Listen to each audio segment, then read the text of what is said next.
Доржийн зол баярын бүтээл Банхар кино тууч зохиолыг үнэлсэн Монгол улсын соёлын тэргүүний ажилтан жүжигчин дуу оруулагч Шижир болдын Батболд.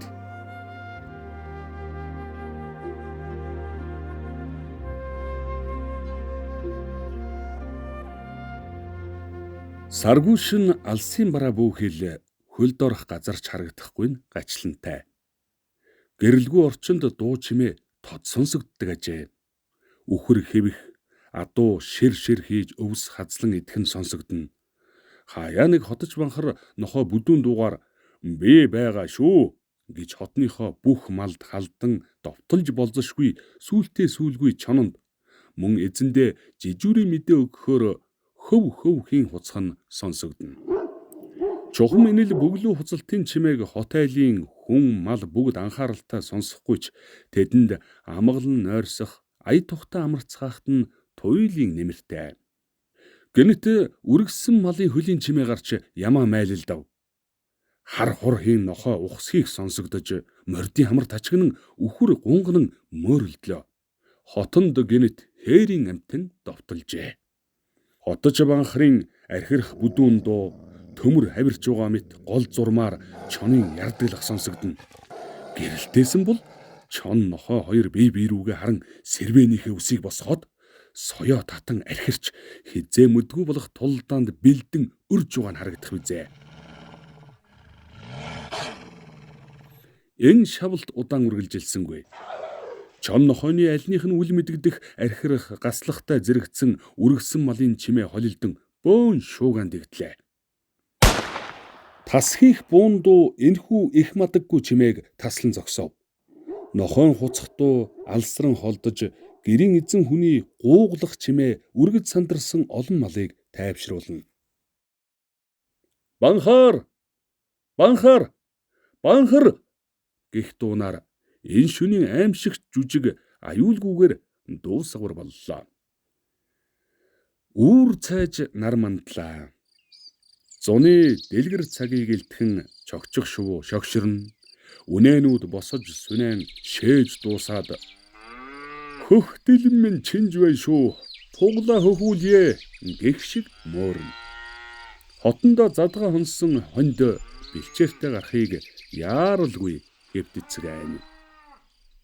Урдшин 2 чон хотонд халдсан ажээ. Энэ айлд ганцхан хоточ Монгол нохой байдаг бөгөөд нэрийг Банхар хэмээн. Банхар тэрхүү 2 чонтой тэмцэлдсэний эцэст нэг ч ишигний гаразгүй мэд салжээ. Харин энэ тулаанаас баруун хойд хөлөнд баг зэрэг шарх олсон байна. Үүрээр доголж ирээд гэгээ орсонд санаа намарч шархаа долоон цагиргалан хэвтэн. Гэрийн эзэгтэй босоод үхрээ саахаар охинтойгоо хувин барин сандлаа сугандаа хавчуулаад үнээнийхээ зил рүү алхацгаана. Харин гэрийн эзэн нохооныхоо эдүүрэнд цээдэм хийж өгөөд шархын нэг харчаад "Сүйдтэй юм биш" гэж үдсэн бололтой нохооныхоо толгойг 2-3 илчгээд аргамжаатаа морилууга алхалаа.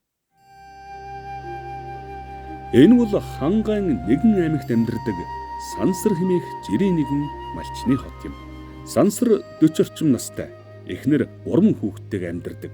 Эхнэрийн цэцгээг нь. Сансар цэцгээ хоёр сумын дунд сургуульд нэг ангид суралцж байхдаа бие биендээ дасан айлгэр болсон жирийн л тэг хос. Том хүү Баттулга нь 20 настай. Дунд сургуулаа төгсөөд 1 жил ажилчгүй сургуульчгүй сул дахиж яваад өнгөрсөн жил цэргийн албан татагдан хотын нэг ангид алба хааж байгаа. Намар 10 сард халагдж ирнэ. Дунд охин Амраана энэ жил дунд сургуулаа төгссөн 18 настай. Намар хот руу сургуульд явна гэд хөөрсөн л хүүхэд байх. Баг хүү Жавхал нь 12 настай. Дунд сургуулийн 7 дугаар анги төгссөн. Чухам ямар мэрэгжлийн хүн болохоо хараахан шийдээгүй. Энэ тухай боддогч сөхөөгүй гүйж авдаг насан дээрээ байгаа хүн дээ. Сансрынх цөөн тооны үхэр 200-га тонн 40 гаруй ямаа, унлагын хэдэн морьтой, ганц нохойтой, ийм л 2 идэхгүй хоосон хонохгүй айл. Машингүй, харин ганц хужаагийн чур тэмэх мотоциклтэй. Бензинийг үнэрлэх төдий иддэг болохоор нутгийнхан ийхүү өхөөрдөж нэрлсэн хэрэг. Том хүүг байхад энэ унаа аавд бараг олддгүй байсан бол одоо энэ асуудал түр мартагдаад байгаа билээ.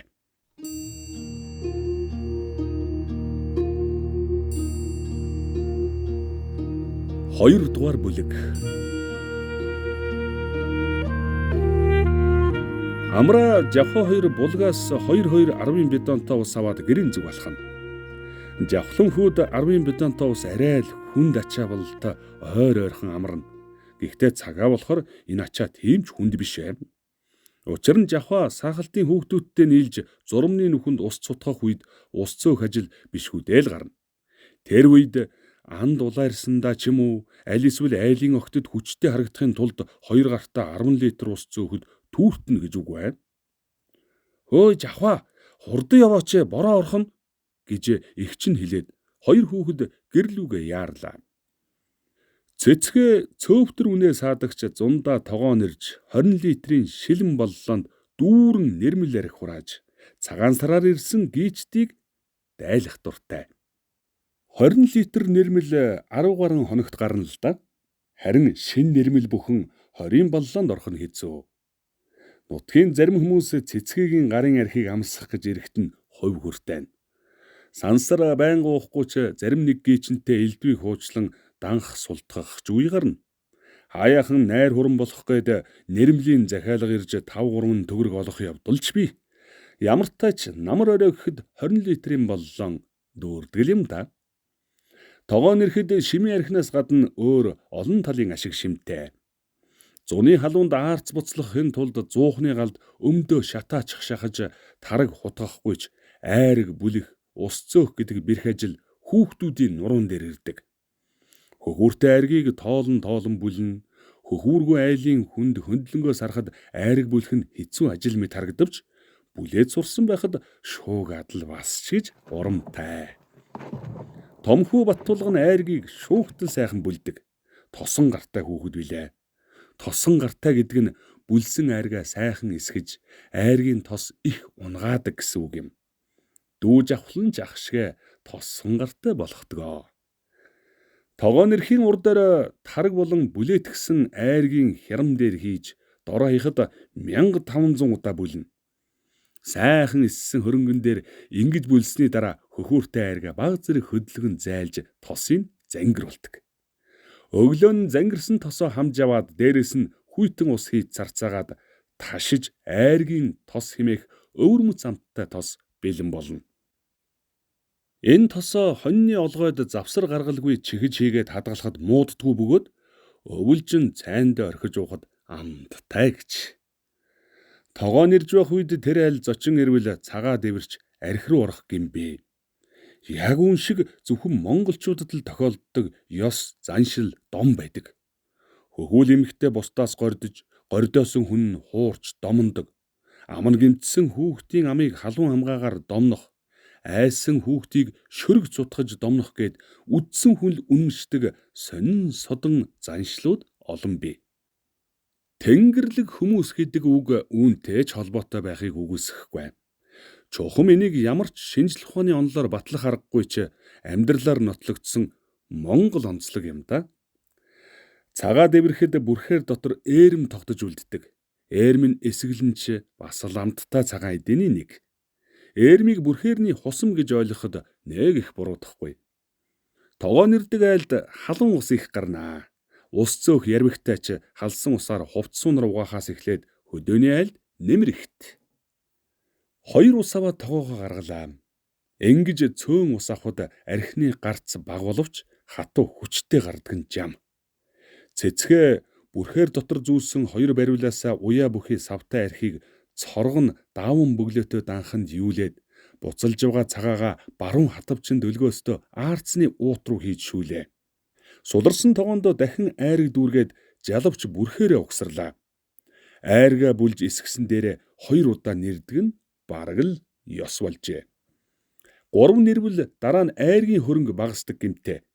Бас ганц нэрвэл эссэн айрыг хөхүүрөөд сагаж асгарах аюултай. Учир нь үхрийн айрыг маш хүчтэй тул хөөрч сагдаг онцлогтой юм. Тогоогоо хөллөж дуусаад цэцгээ алчуур авч толгоодоо зангидаад ширээний нүднээс жижиг мөнгөн аяг гаргаж ирэн данхтай халуун архинаас дээж хийгээд баян хангаа минь цоод хайрхан хэмээгээд тоонуудөө цацсан дээж өргөв. Ахин багахныг хийгээд галын бурхан дээр өргөхөд зуухны амсраар хөх гал дүрс хийн. Энийг л хүлээсэн сансар хоймортой завилж тухлаад дээлийнхээ товчийг товчлон бие бэлдэн цэх суулаа. Энхүү ёс заншлаа гүйцээсний дараа мөнөх мөнгөн аяган дүүрэн архигээд гэрийн эзэнд дээжийн барив. Сансар зүүн гараараа баруун тохоогоо дэмнэн байж архийг хүндгэлтэйгээр аваад зүүн гартаа шилжүүлэн барьж ядам хуруугаараа сэрж мөргөөд хүртэв. Арх чанга гарсан тодорхой. Сансар амаа даран чичрүүдсэн хөдөлсөн бололтой цээжээ хэд сэгсрэв. Яг энэ үед бороо орж эхэллээ. Цэцгээ амраа хоёр яаран гэр дээр хатахаар тавьсан дэлгэцтэй ааруулуудаа оруулахаар гарав. Жавхаа өрхөө бүтээчгээд хагалсан түлээгээ хучхаар гүйлээ. Эхнэр хүүхдүүд нь гаднах ажлаа амжуулаад орж ирэхэд сансар өнөөх архинаас хоёр дахь татчиход улаа бутран инээмсэглэн суун. Цэцгээд өнөөх мөнгөн хундган дүүргэн барихтаа сайхан гарчээ. Муу аав минь арх сайн гарахаар би энэ жил өхгүй юм байна гэж суудагсан. Цэцгээ архинаас амсаад данхтай архинаас сэргээгээд охин амраадаа барив. Амраа уруул хүргээд ээжтэй буцаан барихад мөн сэргээгээд жавхаад бас барилаа. Хүүхдүүддээ арх өгч байгаа бус шинэ архины дээжийг хүн бүрт барьдаг нь ардын ёс юм. Бороо улам ширүүслээ. Сайхан орхондоо. Энэ жил зоншлох сайхан болох нь. Алив миний хүн нүцгэлээд гарчгүй гэж сансарж авахад хэлэн мөрөн дээр нь зөөлөн алгадав. Тэг миний хүү бороонд гүйвэл өвөл ханаа төрдгөө юм гэж цэцгээ хүүгээ дэмжив. Игчтэй хамт гүйлдэ гэж авахаа хэлэхэд өө би том болсон чиний насан дээр гүйдгэл байлаа гэж амраа хэлэхэд бүгд инээлдлээ. Чармаа нүцгэлсэн жавхаг гарч хүүхэд амраа үүдэнд сандалтайгаа суучгаад одоо туглын хашааг тойр. Одоо морины үеийг тойр гэж хөгжилтэй хашгирна. Цэцгээ инээмсэглэн галдаа түлээ нэмээд хүүгийнхээ хуурай дээлийг авч одоо болноо миний хүү ороод ир гэж дуудлаа. Сансар бахтай наргагүй маг хийн инээж ахин ганц нэг татан суун. Зуны бороотой өдөр гэрт галтай, зуухан дээр тогоо нэрээстэй, бас халуун арх сөгнөөстэй. Үүнээс илүү жаргал гэж юу байх вүлээ?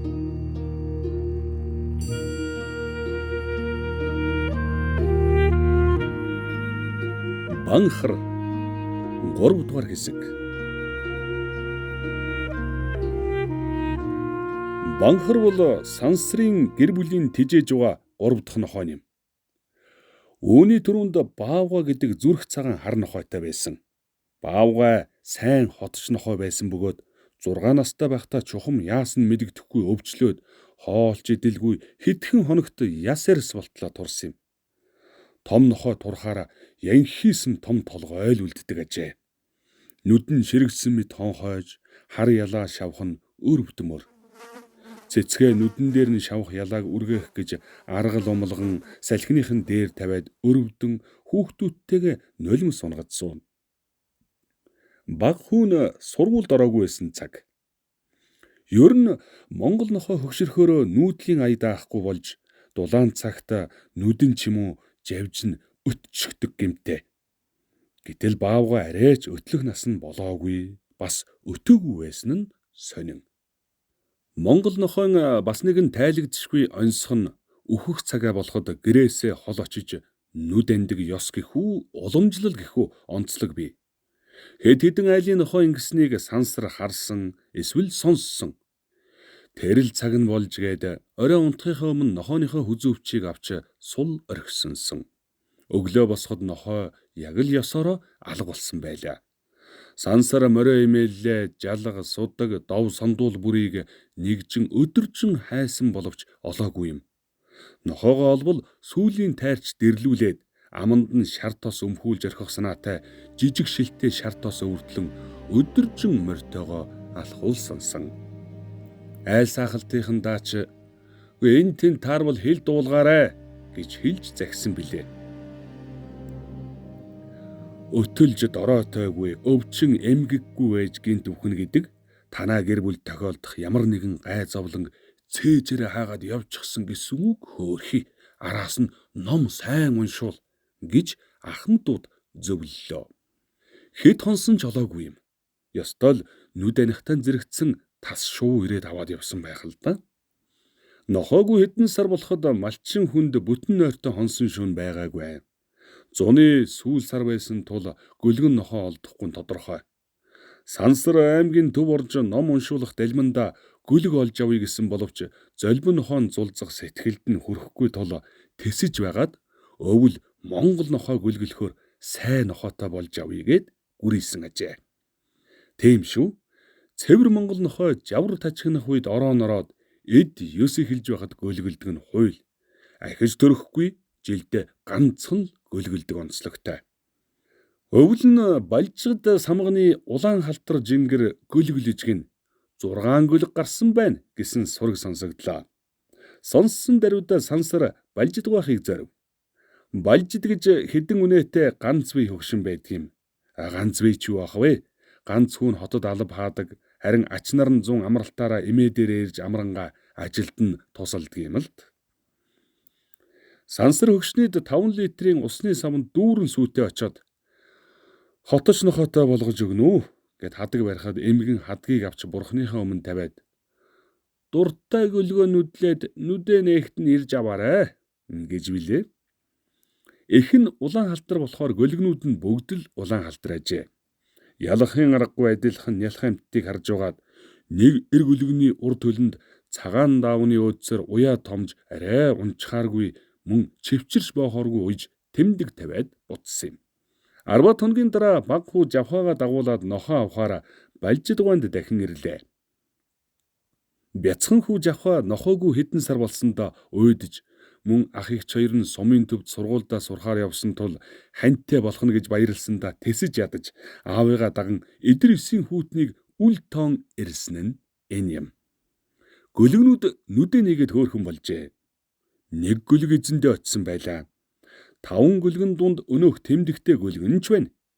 Эхтэн авчирсан шар будаатай хоолыг өгөөд гөлгөө авч явахын өмнө эмээлийнхээ дөрөөнд шургуулж домноод өвөртөө хийн гэрийн зүг хадрууллаа. Гэртээ эрэхтэн цэцгээ өхөөрд нь тосч аваад сүү долоолгов.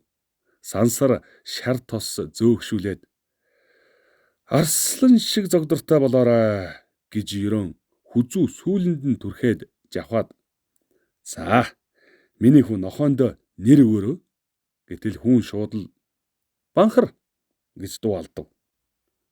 Ингээд чихэнд нь "Банхар, банхар, банхар" гэж 3 удаа чангахан хэлээд нохой авах ёс гүйцсэн билээ.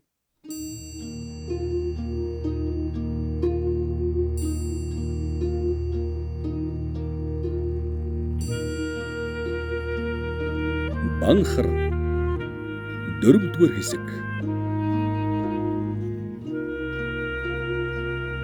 Ямар ч салхигүй гэлтхэн айлын яндангаар гарах утаа игц дээшээ суунаглана. Нар мандаад хонь бэлчээртэй дөнгөж гарч байлаа. Зурагтаар уртын дуу агшиглах нь амгалан тайвныг илтгэх ажээ.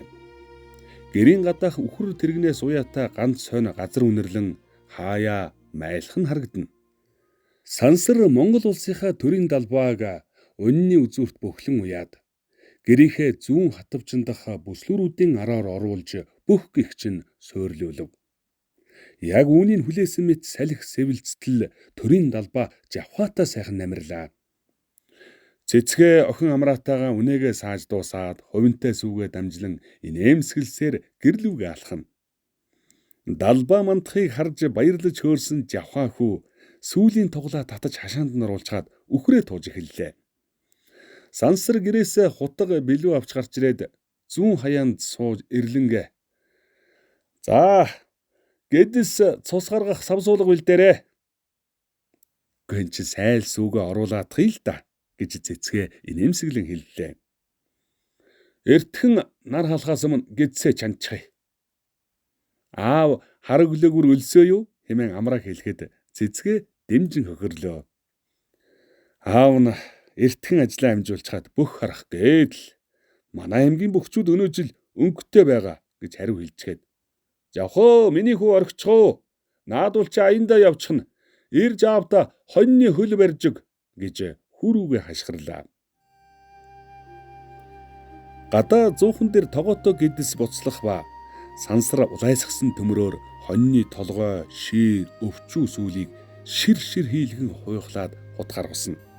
Цэцгээ түмхэн барьсаар гэрээс гарч ирээд "Наадмын нээлт эхлэх гэж байна. Одоо болиохоо гидсээ гаргалаа." Дууслаа. Уг нь халуун дээр нь хямслаа давуул амархан байдаг юмсан. "За яах вэ? Өдөр тогоон ирэхээр халуун усаар хямсалчихна. Наадуулаа үхэр дэргэн дээр тавиад дээрээс нь таар хайчих. Манай нохооч хулгай хийхгүй л дээ хөөрхий. Харин шоу шүүрч гэж магад. Тэгээд ч наранд муутахын нэмэр." "За, ойлголоо дарга" гэж сансар инээмсэглэлээ. "Жавха, миний хүү саван аваад ир" гэлээ. Гэрийн баруун хойд авдар дээрх зурагтаар наадмын нээлт гарч байна. Зурагтын өмнө аягны ширээг уртааш нь тавиад сансар Жавха хоёр ширээний баруун талд ижил өнгийн монгол цамц өмсөн нүүр гараа цэмбийт л угаачгаад зурагт харан сууцгаана. Цэцгээ амраа хоёр гаднаас төмпөнтэй халуун гэдс оруулж ирлээ. Энэ хоёр мөн өнгийн монгол цамцаар ижилсэн байхажээ. Төмпөнтэй гэдсээ ширээн дээр тавиад хоёр бүсгүй ширээний зүүн талд суун ширээний нүднээс шаазан аягнууд гаргаж цай аяглан гэрийн эзэнд эхэлж барив. "За, халуун дээр нь идцгээ. Надад гургалдаа өгөөч." "Гургалдаа чанаагүй. Нөгөөдөр толгой шииртэй хамт чана." "Яагаад заавал нөгөөдөр гэж? Өнөөдөр гидсээ идэн, маргааш үлдсэн гидсээрээ бууз хийж идэн. Тэгэхээр нөгөөдөр л толгой ширээ чана да." "Нэрэл яг тэг таардаг шүү. Алив миний охин энийг гарч хангаад өрг" гэж сансар амраад аяганд хийсэн гидсний дээжийг өгөөд мөн нэг хэсгийг цэцгээд өглөө. Цэцгээ түүнийг галд өргөөд шөөх гэж амандаа шивнээд амраад "Миний охин малгайгаа өмсөөрөө" гэлээ. Сансар хүн бүрийн өмнөх жижиг тавганд гидсний юмнаас хөшөглөн хийж өгнө. Цэцгээ "Алив уушигнаас нэг хэрчээд өгөөч. Уушиг идэхээр баярлдгийм гинлээ." Гэтэл Жавха нүдээ том болгон "Хэн баярлан гэж уушиг үү?" гэхэд аав ээж хоёр нь хүүгээ өхөөрдөн инээж "Энэ хоньны сүнс бидэнд баярлдаг юм шүү дээ." "Хм, намайг алж идлээ гэж баярлах уу?" Бас дахин бүгд инээлдэж ээж нь "Нүгэл мал гэдэг амьдтаач тэнгэрт гарсан хойнооч эзнээ баярлуулж байдаг буянтай амьтад хөөрхийс" гээд амандаа залбирав. Амраа хангайд дээж өргөчгöd орж ирэхэд банхар тэрнийг дагаж үүдэн дээрээ босгоны цаан цомцойн сууж гэрийнхнийг нүд алдалгүй харна. Цэцгээ "Өө, мөн нохоогоо баярлуулъя" гээд хэсэг элэг уушиг аваад хөргөх санаатай үлээсээр гарч үүдэнд газар тавилаа. Банхар баярлснаа илтгэн сүүлээ шарвалзуулсан боловч үнэрлчгээд мөн л гэрийнхнийг харан зогсно. Халуун гэдэс идэж чадахгүй гэсэндээ бус ер нь л Монгол нохой өлөн ховдог биш тул хоолнд ач холбогдол өгдөггүй бөгөөд харин баяр наадмын өдөр гэр бүлийнхнийхээ халуун дотн яриаг ойлгож сонсох мэт толгоогоо гэлжийлгэн харсаар аргагүй. Монголчууд нохоогоо ам бүлийнхээ тоонд оруулан тоолдог шүү дээ. Аав ихүү хоолоо идчихэд мордоод буу махында шөлний хувь хүртээж өг. Ойрхон орны их чинь сэдэд гуйнд хүргэж өгөг гэж Жавхад аав нь хэлв. "Та хоёуланд нь мориор хүргээд өгчгөлдөө" гэж дүүн эгч рүүгээ хэлтэл "Өө мо залах уу? Чиний насан дээр тулгаах бид хоёр уралдаад л айлд хувь хүртээх гэж гүйдэг байлаа" гэхэд цэцгээ "Миний хүүг очиход айл сав хоосон буцаахгүйгээд чихэр боовгон шүү дээ" гэхэд Жавха "Мэднэ. Игчийг хідэн чихэртэй болж аваад хот руу сургуультай явагдаа л гэж бодсон юм" гэж хэлэхэд бүгд нэр хийтэл инээлдлээ. Хөөе. Сэдэд гуйх надад зөндөө чихэр өгөн за.